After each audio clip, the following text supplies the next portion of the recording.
Assalamualaikum warahmatullahi wabarakatuh. Selamat pagi pemirsa. Bersama saya Habib Al-Rashid di Liputan Seputar Sukoharjo. Pemirsa, pada pagi ini dilaksanakan workshop pembelajaran yang dilaksanakan oleh Madrasah Takhiliyah Ibrahimi di Pondok Pesantren Salafiyah Syafiyah Sukoharjo, Situbondo. Baik pemirsa, berikut liputan selengkapnya. Workshop pembelajaran yang diadakan oleh Madrasah Takhiliyah Ibrahimi pada hari ini terlaksana di Aula Pascasarjana Universitas Ibrahimi. Kegiatan ini merupakan salah satu rekomendasi dari hasil musyawarah guru mata pelajaran atau MGMP yang telah dilaksanakan di Madrasah Takhiliyah Ibrahimi. Salah satu rekomendasinya adalah bagaimana setiap materi pelajaran yang diajarkan oleh para guru di Madrasah Takhiliyah Ibrahimi memiliki bahan ajar atau modul yang bisa menjadi rujukan untuk mengajar siswa di Madrasah Takhiliyah Ibrahimi. Alhamdulillah, Madrasah Takhiliyah Ibrahimi mulai hari Senin hingga Selasa tanggal 13 dan 14 Mei 2024 telah melaksanakan workshop pembelajaran dengan tema meningkatkan kreativitas guru dalam menyusun bahan ajar. Kegiatan ini merupakan salah satu rekomendasi dari hasil MGMP yang beberapa bulan lalu dilaksanakan di Madrasah Takhiliyah Ibrahimi. Salah satu rekomendasinya bagaimana setiap materi pelajaran yang diajarkan oleh guru-guru di Madrasah Takhiliyah Ibrahimi ini ada bahan ajar atau modul ajar atau bahkan buku yang bisa menjadi rujukan yang diajarkan kepada seluruh mahasiswa di Madrasah Takhiliyah Ibrahimi.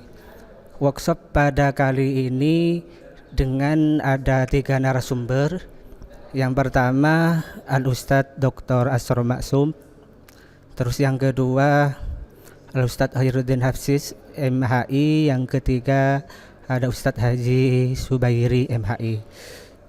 3 narasumber itu beliau adalah sebagai penulis di Pondok Pesantren Salafiyah Syafiyah Sukoharjo.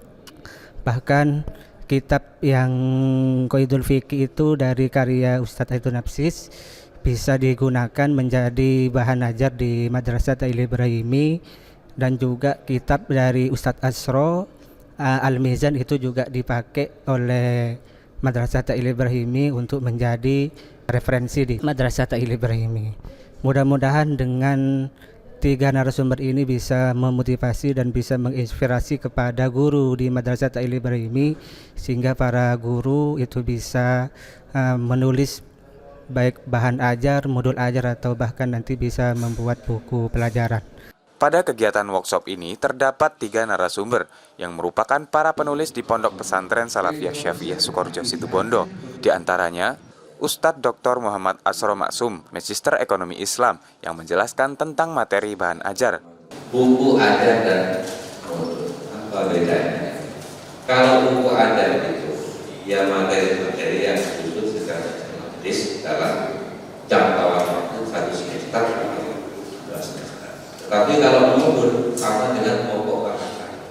Pokok bahasan itu 1 ada modulnya, 2 ada modulnya. Dan tentunya metodenya berbeda, sumbernya juga berbeda. Tidak akan sama. Di buku ajar, buku ilmiah yang berupa materi pembelajaran. Kalau kita di 1 semester biasanya, ya. Ada yang sampai 2 semester karena saking padatnya ini kita 2 buku ajar jadikan 2 semester. Sementara bahan ajar segala bentuk bahan yang digunakan untuk membantu guru bagi sekolah. Segala bentuk bahan, segala bentuknya hanya bertemunya nama, bertemunya disebut. Pokok sepanjang bisa dijadikan media bahan ada bisa. Maunya nama pusat-pusat ini bisa jadi bahan. Orang buruk bisa. Oh itu loh kalau melaporkan top kayak itu bahan. Saudi itu bedanya buku adat dengan apa itu? Karena intinya ini, ayo kita praktek membuat bahan ajar. Gimana caranya? Ya mungkin setiap bulan itu kita buatkan format. Setiap kakak saya kita berangkat, kita mulai membuat format bahan ajar. Karena dari sekian materi, misalnya dikti antara sholat, di dalam sholat itu saja membuat bahan ajar tidak sama bahan yang tidak sama. Apalagi masalah sholat tidak sama bahannya di luar bahan materinya. Oleh karena itu kita bersama-sama kita belajar membuat bahan ajar. Narasumber kedua yaitu Ustadz Khairuddin Habsis, Magister Hukum Islam, yang memberikan motivasi kepada para guru untuk aktif menulis. Dan yang terakhir adalah Ustadz Haji Ahmad Zubairi, Magister Hukum Islam, yang memberi pengertian serta contoh dari bahan ajar. Workshop di kegiatan ini adalah bagaimana kreativitas yang sudah ada di masing-masing guru itu kemudian bisa dikembangkan menjadi lebih kreatif, menjadi lebih menarik bagi murid-murid kita yang ada di madrasah. Perbedaan yang kedua dengan yang Ustadz Khairuddin, saya membuat slide ini lebih mempermudah kepada saya untuk menyampaikan materi. Nah, ini membuat slide termasuk salah satu dari bahan ajar. Akan tetapi materi yang dibuat di slide ini, yang saya buat ini adalah menggunakan kurikulum sebagaimana yang disebutkan oleh Ustadz Khairuddin, kurikulum merdeka. Kenapa disebut merdeka? Karena memang saya buat ini tidak mengacu kepada buku-buku bahan ajar dan yang lain-lain. Pokoknya punya tulis yang punya pikiran yang tertulis. Merdeka unggul. Benar-benar merdeka. Kadang ketika terbelenggu dengan sebuah kurikulum, kita tidak bebas untuk menyampaikan gagasan-gagasan kita. Makanya slide yang kita buat ini adalah kurikulum merdeka semerdeka-merdeka. Baik, yang pertama, latar belakang. Kenapa kemudian seorang guru penting untuk membuat bahan-bahan ajar, membuat hal-hal yang dapat mempermudah dan mempergampang terhadap murid di dalam menerima sebuah ilmu yang kita sampaikan. Yang latar belakangnya adalah peran seorang guru dalam merancang atau menyusun bahan ajar sangat menentukan keberhasilan proses belajar mengajar. Kemarin disebutkan oleh Pak Dikti bahwa seorang guru adalah saya. Waktu ini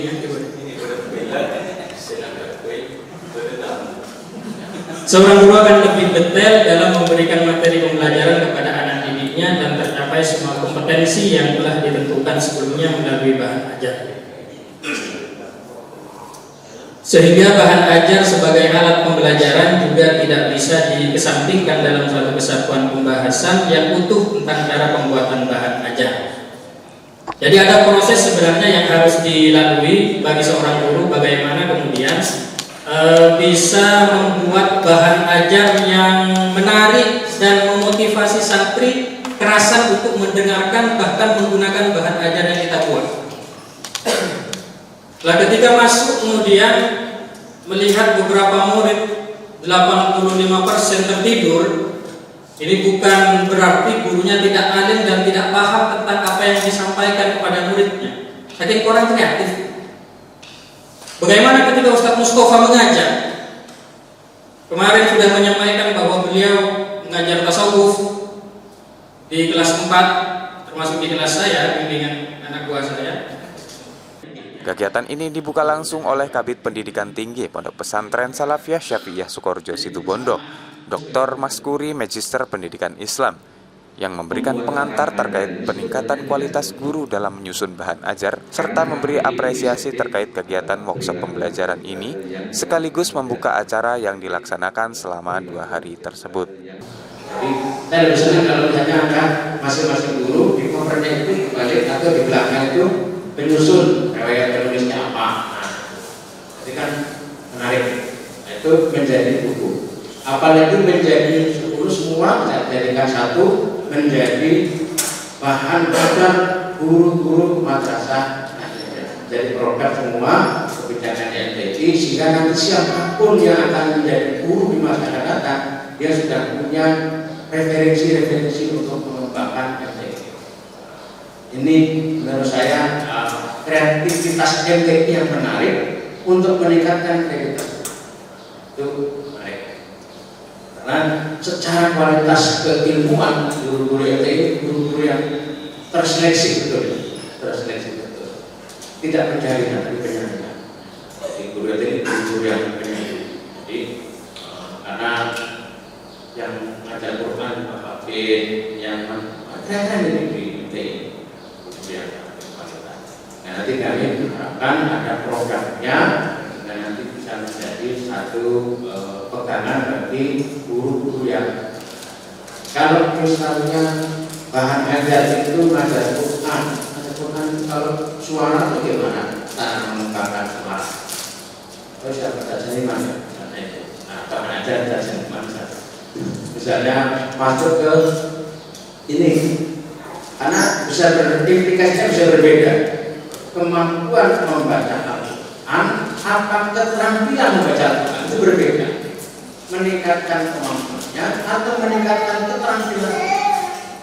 Kalau keterampilannya itu berarti sesuatu yang bersifat khusus, itu namanya keterampilan. Tapi kalau kemampuan itu bisa selain keterampilan.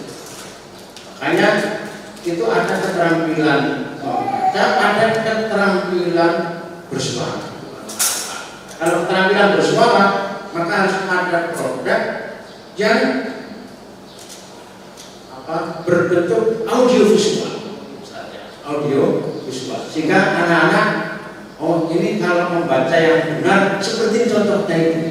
Apalagi kalau ada produk bahan ajarnya berupa audio visual, suara dan gambar. Suara dan gambar itu kan bisa dilihat di pesantren readingnya di bahasa Arab. Kan ada ya. Nah, suara dan gambar, audio visualnya di bahasa Arab sampai zoom apa? Zoom ya. Di zoom itu hanya seputar desanya beliau. Jadi kelihatan orang bunyinya begini. Itu kalau yang sifatnya bunyi, audio. Jika ada visualnya atau cara sholat, apakah cukup menjelaskan teks atau juga ada audio visualnya? Karena dulu ada sholat jamaah di pesantren yang bintang tamunya itu siapa lagi? Ada Ustaz Anwar, Ustaz Mustafa, itu juga ya. Ustaz Johari Yasin, Ustaz Johari. Nah itu kan itu namanya audio visual, cara sholat tapi menjadi bahan ajar audio visual. Cara sholatnya itu yang kami bayangkan seperti itu. Kalau audio visual tentu membutuhkan perangkat-perangkat yang lain, dan itu yang membutuhkan biaya juga, karena tidak cukup dengan beberapa menit, walaupun hasilnya hanya beberapa menit, tapi prosesnya bisa berjalan.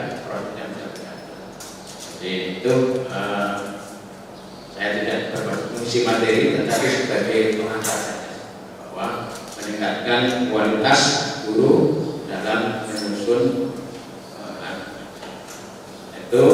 Semoga proses pendidikan ini berjalan lancar, semuanya sehat,